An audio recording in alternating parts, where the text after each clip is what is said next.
Hello and welcome to the finale of the Cellpose VollSeg story. So I applied the improved VollSeg results based upon the little experiments that I showed you before, where I showed you that Cellpose is kind of over-segmenting the membranes in 3D.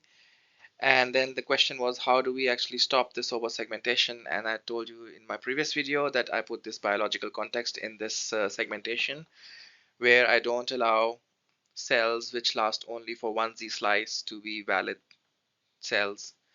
And then I only uh, refine the Cellpose results by removing these spurious labels so that the noise that we get in our segmentation results gets lowered, so it doesn't affect our tracking results, because then it would be a pain in tracking to correct all the tracking mistakes coming because of those spurious labels.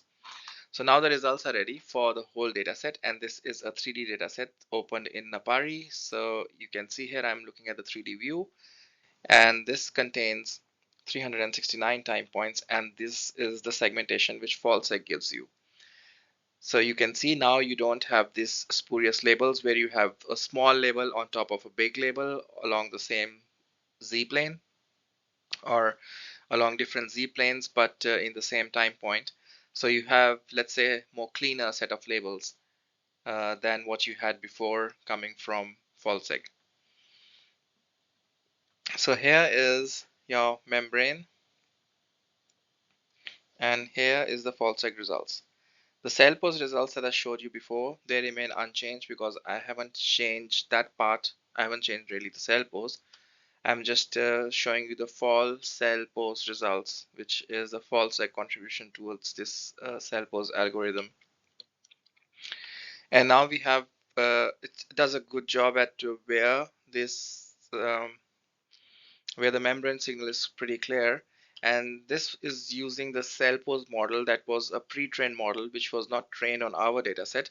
So I think that only scope of improvement left now is to actually retrain the Cellpose model with our own data than using a pre-trained model. And for this, I developed a kind of a class called Smart Patches. And what Smart Patches does is it centers itself at each label. It creates a patch in 3D, and you can choose how much foreground and background pixels would be in the patch for it to be a valid patch. So it would select like a volume around this, and it would create uh, two sets of images, one the raw and one the labels, and one the binary in 3D for these volumes to create kind of the training data that you can use to train your own Cellpose model. And then you would have this directory of images which would contain thousands of the label data set which you get from now this result. And what would be left is to actually just do some manual correction to correct all of the labels that you're getting from this approach. For example, here, let's say it's missing this one, so I would manually correct this if it's included in this patch, which I create from Smart Patches. And then I would put this into training for training the Cellpose model on our own data set, because then you would not miss these kind of cells also, this kind of regions also. So it's kind of like a weakly supervised approach where I look at the results of Cellpose, I improve it using the VollSeg step of putting this biological context, and I get this. Then I make Smart Patches, which is the new class which is going to center around each label and going to make a patch in 3D around it.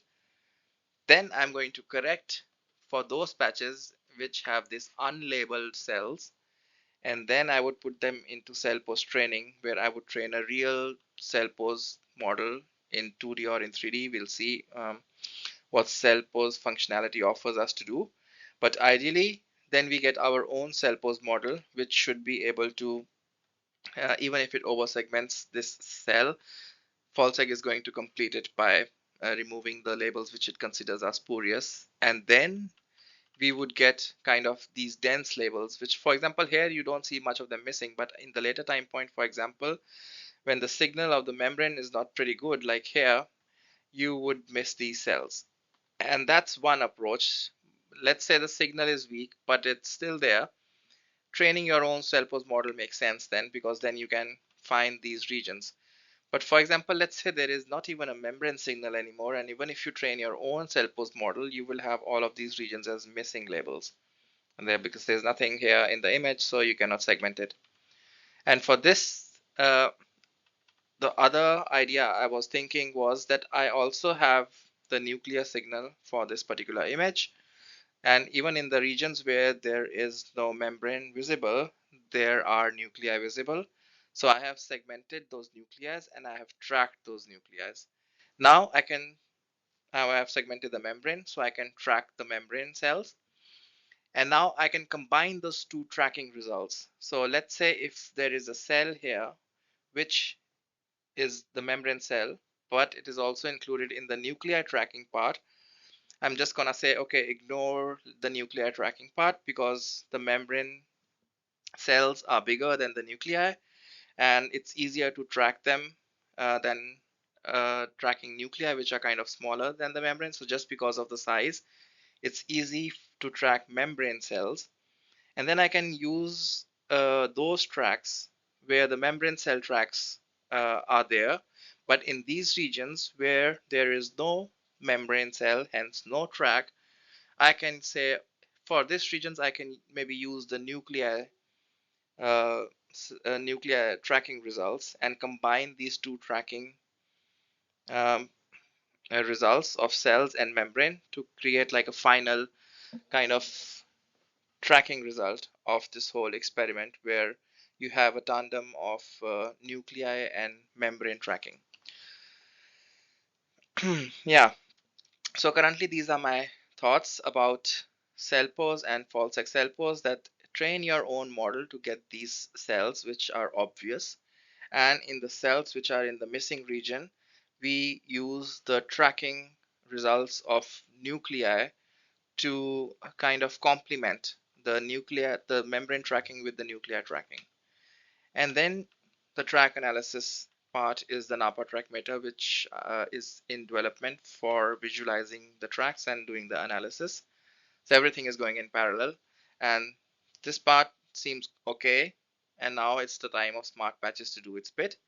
And then let's think about how we combine these tracking results of nuclei and membrane, whether it's a good idea to actually do that. And then we proceed further. So the codes out there, results you can see over here, and you have access to your data so you know where to get these results from.